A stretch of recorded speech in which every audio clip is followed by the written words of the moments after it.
तो good evening, good afternoon, अस्सलाम वालेकुम।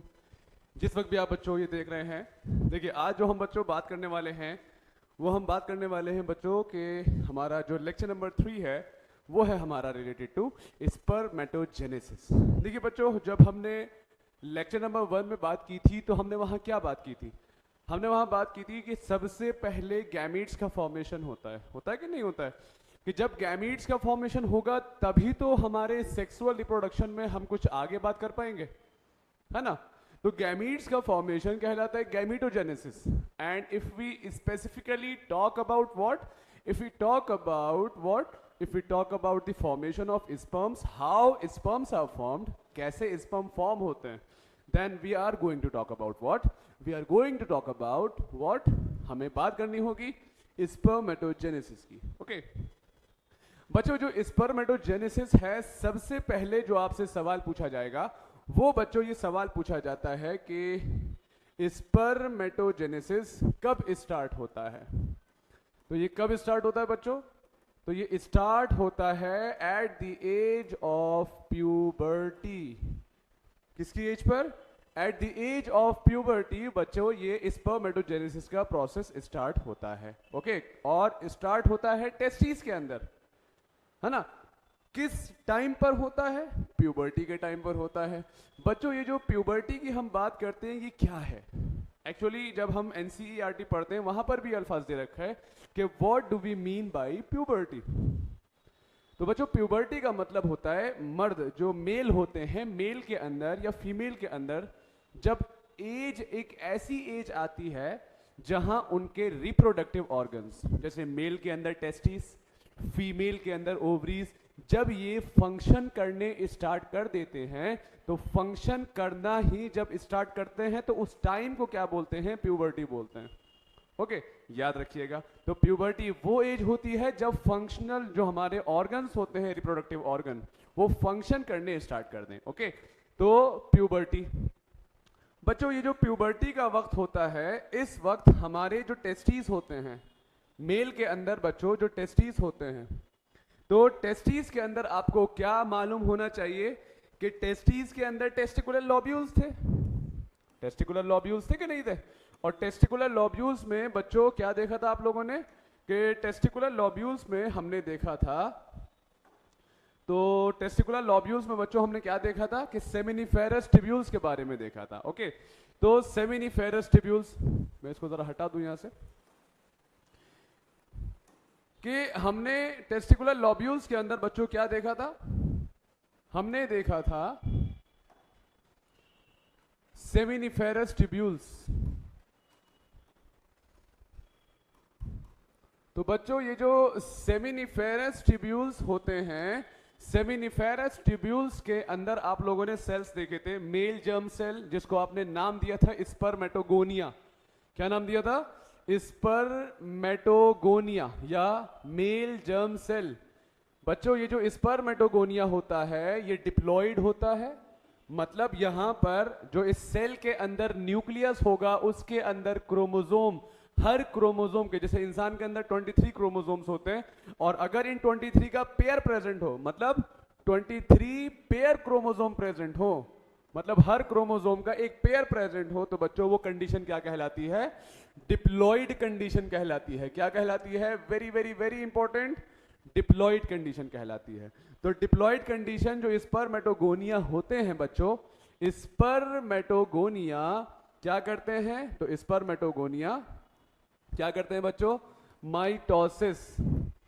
क्या करते हैं? माइटोसिस वाला सेल डिवीजन करते हैं। आपको याद है कि माइटोसिस वाला जो बच्चों सेल डिवीजन होता है, इसके अंदर क्रोमोसोम का नंबर आफ्टर सेल डिवीजन भी क्या रहता है?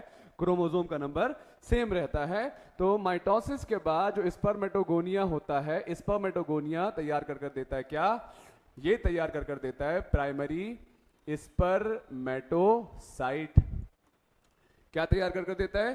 Primary spermatocyte. प्राइमरी स्पर्मेटोसाइट का बच्चों जो क्रोमोसोम का सेट होगा वो भी कैसा होगा? वो 2n कंडीशन में पाया जाएगा। ओके, तो प्राइमरी स्पर्मेटोसाइट जब स्पर्मेटोगोनिया क्या करता है? डिवाइड करता है माइटोसिस के थ्रू, तब जाकर प्राइमरी स्पर्मेटोसाइट्स तैयार होते हैं। और बच्चों ये जो स्पर्मेटोगोनिया होते हैं टेस्टिस के अंदर, ये भी दो मेन टाइप के होते हैं। एक का नाम होता है स्पर्मेटोगोनिया ए और दूसरे का नाम होता है स्पर्मेटोगोनिया बी।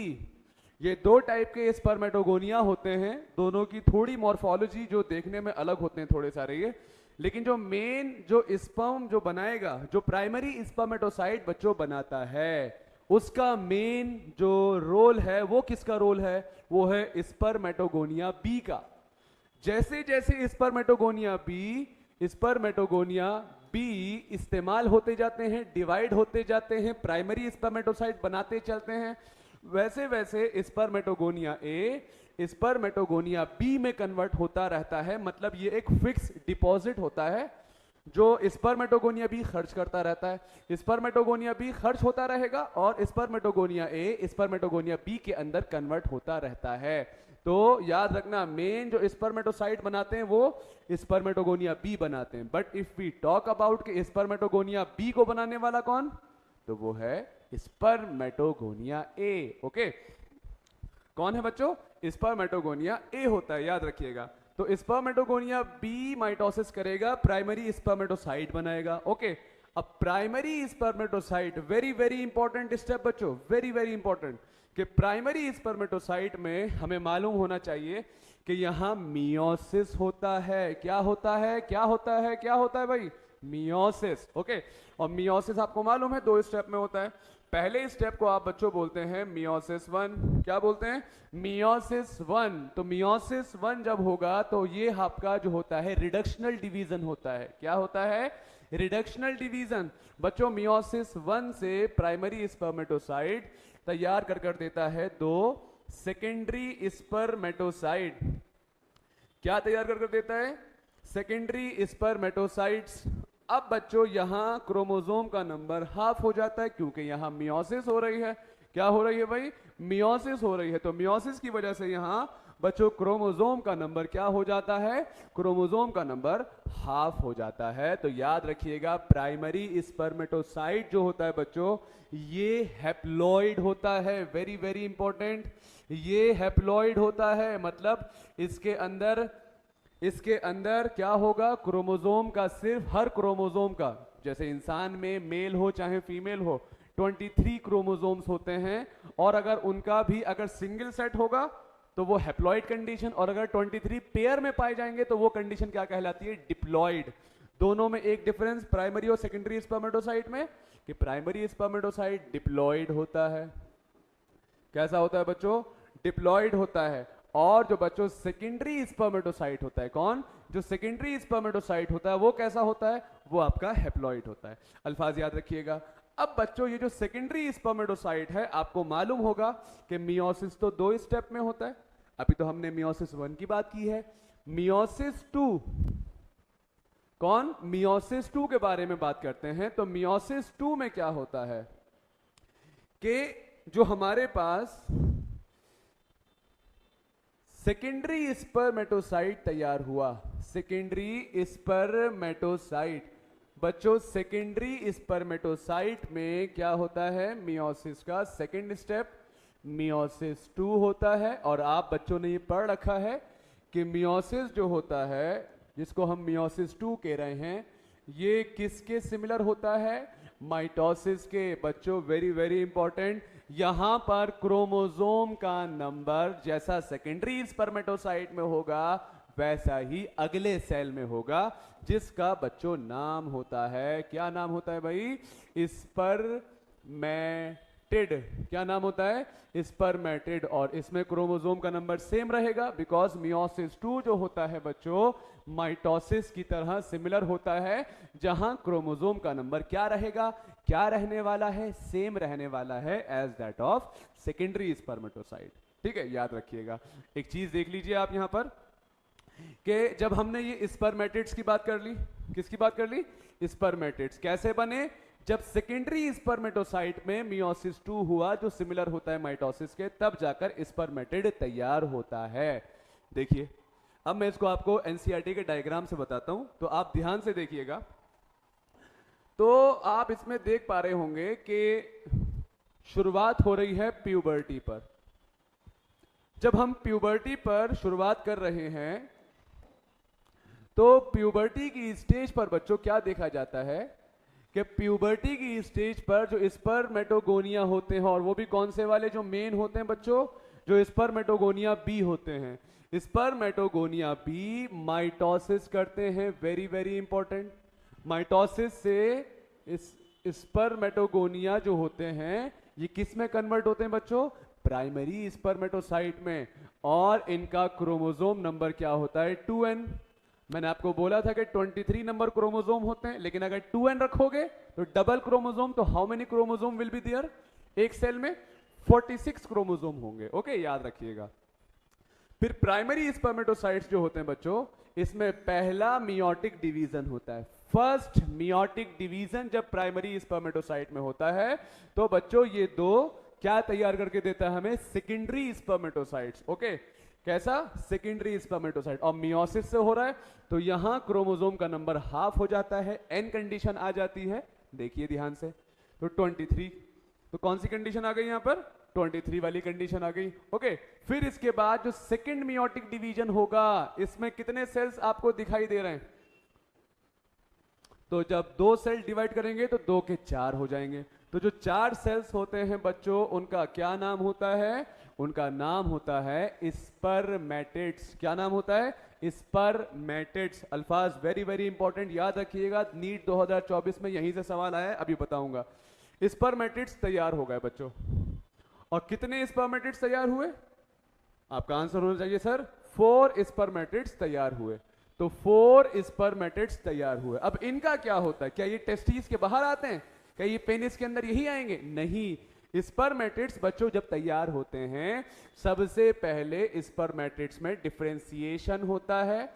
डिफरेंशिएशन होता है और डिफरेंशिएशन इनके कुछ मॉर्फोलॉजी में चेंज आता है, इनकी बनावट में थोड़ा सा चेंज आता है, और इनका जो केमिकल कंपोजिशन है हमारे सेल्स का, ये जो 4 स्पर्मेटिड्स हैं, इसका जब डिफरेंशिएशन होता है बच्चों तो तैयार होते हैं स्पर्म। और फुल नाम होता है बच्चों स्पर्म्स का। हम जो नाम पढ़ते हैं ना स्पर्म, वो शॉर्ट फॉर्म है, शॉर्ट नेम है। पूरा नाम स्पर्म का होता है बच्चों स्पर्मेटोजोआ। क्या नाम होता है? स्पर्मेटोजोआ। तो बच्चों जो स्पर्मेटोजोआ तैयार होते हैं वो डिफरेंशिएशन से तैयार होते हैं, जिसमें मॉर्फोलॉजी थोड़ा सा शेप साइज में चेंज आएगा, कुछ केमिकल कंपोजिशन में चेंज आता है, और फाइनली स्पर्मेटिड्स किस में कन्वर्ट हो जाते हैं? स्पर्मेटोजोआ में। तो how many spermatozoa are produce? 4। और इसका क्रोमोसोम का नंबर n होगा या 2n होगा? आपका आंसर होगा सर ये तो बना ही स्पर्मेटिड से है, और डिवीजन तो यहां हुआ नहीं है, सिर्फ डिफरेंशिएशन हुआ है, चेंजेस हुए, स्पेशलाइजेशन हुआ है। तो यहां पर स्पर्मेटोजोआ बच्चों कैसे होते हैं? हैप्लॉइड होते हैं। ओके, जैसे ही स्पर्मेटोजोआ बन जाते हैं तो स्पर्मेटोजोआ बनने के बाद अल्फाज याद रखिएगा, इनका जो हेड होता है, स्पर्म का जो बच्चों हेड होता है, स्पर्म का जो हेड होता है, इसका क्या होता है? आप लोगों ने एक सेल पढ़े होते हैं सर्टोली सेल्स। हमने पहले लेक्चर में देखे थे कि जो सर्टोली सेल्स होते हैं बच्चों, स्पर्म का हेड जब सर्टोली सेल्स के अंदर क्या हो जाए? एम्बेडेड, इसके अंदर धस जाए, एम्बेडेड कर दिया जाए, तो स्पर्मेटोजोआ का जो हेड है वो कहां? सर्टोली सेल्स में एम्बेड कर दिया जाता है। और बच्चों ये सेमिनिफेरस टिब्यूल से क्या कर दिए जाते हैं? रिलीज कर दिए जाते हैं। फ्रॉम एस से सेमिनिफेरस, टी से टिब्यूल, सेमिनिफेरस टिब्यूल से इनको रिलीज कर दिया जाता है, रिहा कर दिया जाता है। ओके, तो सेमिनिफेरस टिब्यूल से जब इनको रिलीज किया जाता है बच्चों, इसको आप बोलते हैं स्पर्मिएशन। क्या बोलते हैं? स्पर्मिएशन। ओके, और बच्चों ये जो स्पर्मेटिड्स जो होते हैं, डिफरेंशिएट करके जो स्पर्मेटोजोआ बनाते हैं, इस प्रोसेस को आप क्या बोलते हैं? तो इस प्रोसेस को आप बोलते हैं स्पर्मियोजेनेसिस। नीट 2023 में आया हुआ सवाल, स्पर्मियोजेनेसिस। बच्चों स्पर्मियोजेनेसिस का दूसरा नाम होता है स्पर्मेटिलियोसिस। स्पर्मेटिलियोसिस स्पर्मेटिलियोसिस होता है दूसरा नाम बच्चों, अल्फाज याद रखिएगा। तो स्पर्मियोजेनेसिस या स्पर्मेटिलियोसिस होता है। ये कब होता है? जब स्पर्मेटिड्स स्पर्मेटोजोआ में कन्वर्ट होते हैं। और बच्चों स्पर्मेटोजोआ का हेड जब सर्टोली सेल्स में एम्बेडेड हो जाए तो वो रिलीज करा दिए जाते हैं सेमिनिफेरस ट्यूब्यूल से, and the process is known as बच्चों क्या? And the process is known as spermiation. ये अल्फाज आपको मालूम होना चाहिए। इस प्रोसेस को आप क्या बोलते हैं? इस प्रोसेस को बच्चों हम बोलते हैं स्पर्मिएशन। अल्फाज याद रखिएगा। इसके बाद बच्चों जो सबसे मेन इसमें अल्फाज आते हैं वो ये आते हैं कि हार्मोनल कंट्रोल कैसा है, कि हार्मोनल कंट्रोल क्या है, कि हार्मोनल कंट्रोल ऑफ स्पर्मेटोजेनेसिस, कि कौन सा हार्मोन है जो ये सारे प्रोसेसेस को कराता है।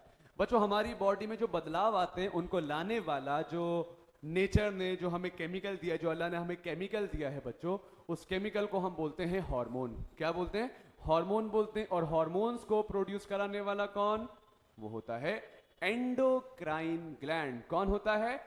Endocrine gland. और बच्चों एंडोक्राइन ग्लैंड में जो मास्टर एंडोक्राइन ग्लैंड है उसका नाम होता है पिट्यूटरी ग्लैंड। क्या नाम होता है? पढ़ा 11th में हमने, पिट्यूटरी ग्लैंड। और बच्चों इस मास्टर का भी एक मास्टर होता है। कहते नहीं है कि हर बाप का एक बाप होता है जिसको हम दादाजी कहते हैं, है ना? तो दादाजी ग्लैंड जो होता है बच्चों, होता है ना दादाजी, तो जो मास्टर का भी मास्टर ग्लैंड है वो है हाइपोथैलेमस। यहां उन दोनों का रोल आएगा। बच्चों स्पर्मेटोजेनेसिस का जो मेन जो सिग्नल आता है वो आता है हमारे हाइपोथैलेमस से। एक हार्मोन है, ब्रेन का पार्ट है हमारा हाइपोथैलेमस। तो बच्चों इसका जो हार्मोन होता है उसका नाम होता है GnRH। क्या नाम होता है? GnRH। तो बच्चों ये जो GnRH है, गोनाडोट्रोफिन, GnRH कौन होता है? GnRH होता है हमारा गोनाडोट्रोफिन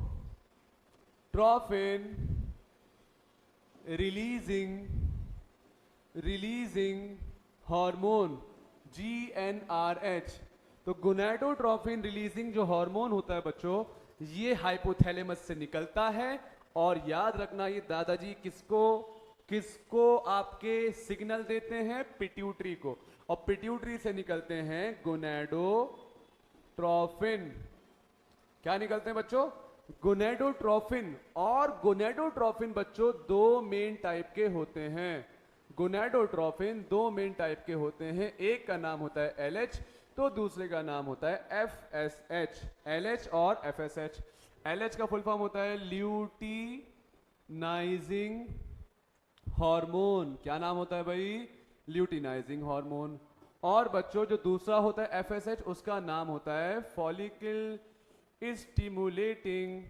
स्टिमुलेटिंग हार्मोन। तो एक होता है बच्चों ल्यूटिनाइजिंग हार्मोन और दूसरा होता है फॉलिकल स्टिमुलेटिंग हार्मोन। बच्चों LH और FSH ये दोनों पिट्यूटरी से आते हैं और इनका नाम बच्चों क्या होता है? गोनाडोट्रोफिन होता है। क्या होता है? गोनाडोट्रोफिन होता है, जो किसके कहने पर निकलते हैं? हाइपोथैलेमस से, जो GnRH आ रहा है। ओके, इन दोनों का फंक्शन क्या होता है? सबसे पहली चीज LH का जो मेन फंक्शन होता है ये क्या होता है? तो LH बच्चों जो काम करता है, L से ही याद रखेंगे, ये किस पर काम करता है? तो हमने जो टेस्टिस पढ़े थे वहां हमने एक सेल पढ़े थे, L से ही याद रखिएगा, लीडिंग सेल्स। बच्चों लीडिंग सेल्स क्या करते हैं? लीडिंग सेल्स बच्चों क्या करते हैं? कोई बताएगा? कि टेस्टोस्टेरोन का प्रोडक्शन बच्चों लीडिंग सेल की जिम्मेदारी है। और टेस्टोस्टेरोन क्या करते हैं? जो ओवरऑल हमारे रिप्रोडक्टिव ऑर्गन्स या हमारी बॉडी में जो डेवलपमेंट होता है, पर्टिकुलरली रिप्रोडक्टिव ऑर्गन्स का बच्चों, तो उसको कराने के लिए कौन जरूरी होता है? लीडिंग सेल से निकलने वाला टेस्टोस्टेरोन होता है। बच्चों एक और होता है डाईहाइड्रोक्सी टेस्टोस्टेरोन। वो डिटेल आप इन दोनों हार्मोन्स को आप पढ़ते हैं एंड्रोजन्स। क्या पढ़ते हैं? एंड्रोजन्स पढ़ते हैं बच्चों। तो लीडिंग सेल से बच्चों आता है कौन? टेस्टोस्टेरोन। टेस्टोस्टेरोन एक आता है डाईहाइड्रोक्सी टेस्टोस्टेरोन। इन दोनों का काम होता है बच्चों जो हमारा रिप्रोडक्टिव ऑर्गन है, मेल के अंदर जो पेनिस है या टेस्टिस का डेवलपमेंट है, इसको कराने की जिम्मेदारी किसकी दी है? किसकी है भाई जिम्मेदारी? टेस्टिस की है। ओके, तो टेस्टिस की जिम्मेदारी टेस्टोस्टेरोन की है। ओके, अल्फाज याद रखिएगा। बच्चों जो FSH है ये क्या करता है? ये नीट 2024 में आया है सवाल। FSH क्या करता है? फॉलिकल स्टिमुलेटिंग हार्मोन क्या करता है? तो फॉलिकल स्टिमुलेटिंग हार्मोन याद रखिएगा, फॉलिकल स्टिमुलेटिंग हार्मोन किस पर काम करता है? इसमें आपको एस दिख रहा है, एस, एस फॉर यहां पर सर्टोली सेल।